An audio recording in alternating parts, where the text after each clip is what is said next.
Mustn't be afraid to dream a little bigger, darling.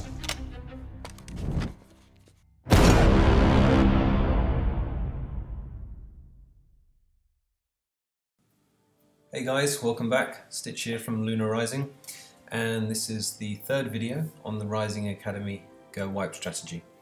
So in the first two parts we've seen raids from Carp Diem, the leader of the clan, and we've discussed each of those in detail, mainly geared around the key tips and the key attack strategy here. So in this next part we're going to look at two of Carp's friends. The first one is Grim Reaper and the second one is Ludicrous. And again, these are very high ranked champion players that are professionals in this GoWiPe strategy. So let's dive in and take a look at the first one. Okay, this first video is from the Grim Reaper. So let's play this and then we can again discuss afterwards.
Okay, so again, like one of Carp's raids, this was a fully max base, all max 11 walls and defences, and you can see he's actually ended the raid slightly early with some hero health left, but he's got his 2 stars, his 10 trophies, and he's moved on. So let's take this one back and have a look at this one in detail. Again, we're looking for a direct route to the town hall. And if you remember from last time on the square base, it was from this direction. So again, going to come in from the top left corner, and the main reason for this is that the clan castle is actually on the opposite side of the town hall. So as you're coming in, the clan castle will get triggered. These guys then will start to come out towards you and draw your troops in. Once you've dealt with them, you'll carry on and hopefully you'll be at the town hall. Hero positions are perfect, they're en route, there's no point trying to lure them. As soon as you get close, they're going to come straight over to meet you, which again won't last long with P.E.K.K.A.s with double swords. So the key really here, same with Carp's raid, is to puncture a hole. Get rid of these outside buildings with your wizards as quickly as possible. And then get all your troops and the pack of troops inside the base and moving forward towards the town hall. So let's clear this and move this on a little bit.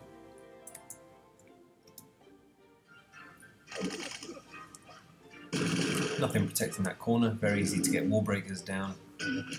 Golems, we're going to go straight for the defences, which are inside the base, perfect. Maybe drop the P.E.K.K.A. slightly early, I was a bit worried, but obviously he wasn't, he's a professional, he knows what he's doing. They do a U-turn, come back into the base.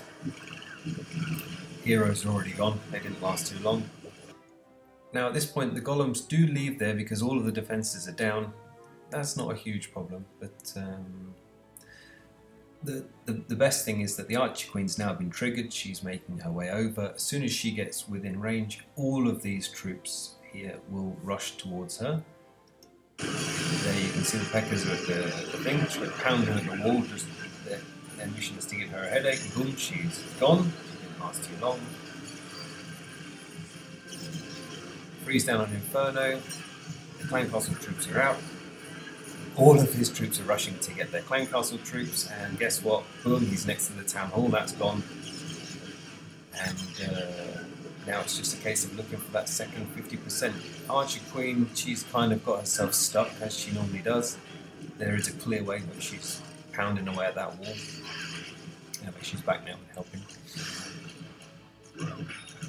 And yeah, very easy to start from then on. So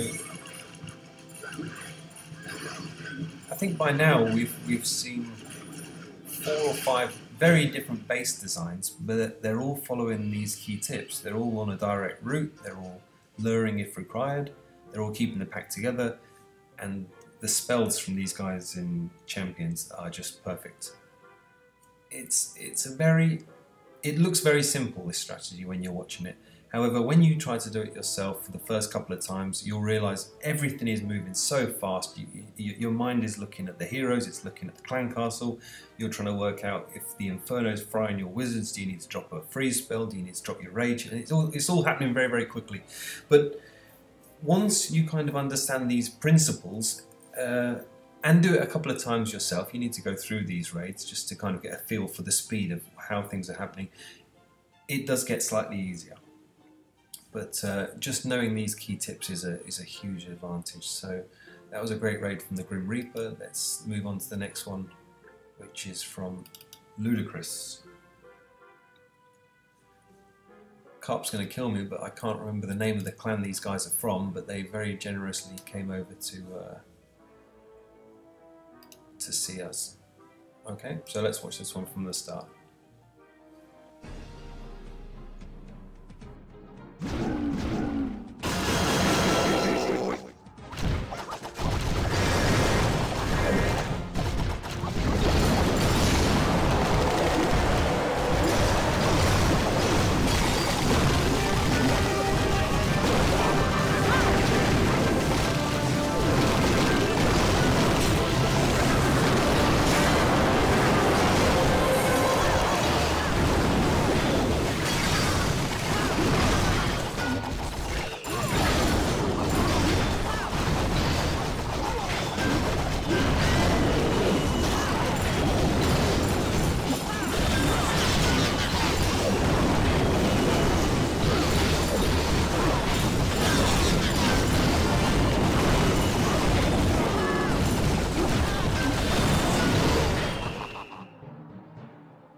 So, great raid there by Ludicrous.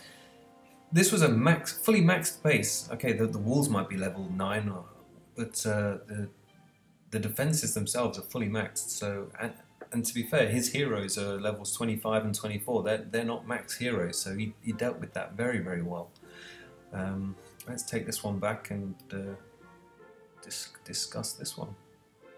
Same with the same key tips as normal. We're going to look at the direct route to the Town Hall, which in this, what do you call it, square-based design. It could be from any angle, really.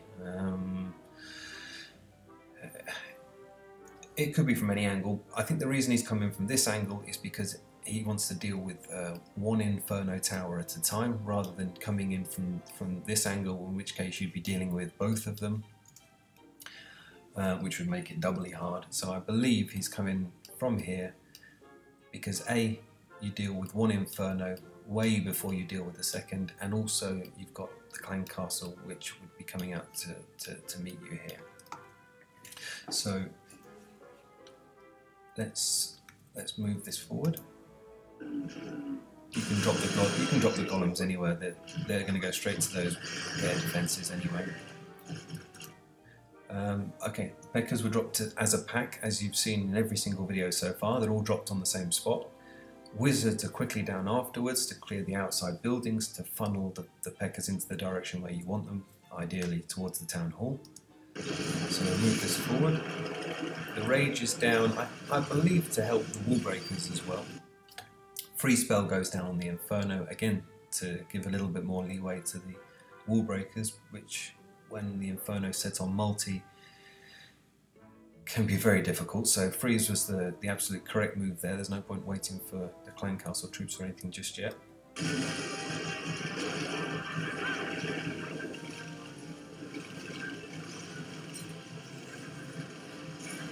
Now once the clan castle, just pause it there. The clan castle troops had actually all come out. He didn't freeze them, but they were stationary when he dropped the lightning spell. Unfortunately, the second witch didn't die in the attack, and as you'll see in a moment, that just doesn't cause major headaches, but it just means that the troops here have to kill all these skeletons first, then they break the wall, and then they come in and then they kill that witch. So luckily she was frozen, she couldn't produce any more skeletons, and the freeze spell helped out there. A little bit unlucky with the lightning mist. Archer Queen did perfectly. She hung back behind the pack, just sniping away, taking up all the percentage, and even got the town hall. And I believe Ludicrous ended this raid as soon as he got the 2 stars in order to save his hero's health. Great raid. These were friends of Carps. They're not members of the Rising family. They just came in as part of the academy just to demonstrate, answer questions, and yeah, very, very, very good. Thanks very much. So that was video 3. In video 4, we're going to look at a couple of attacks from Josh, who's part of Lunar Rising.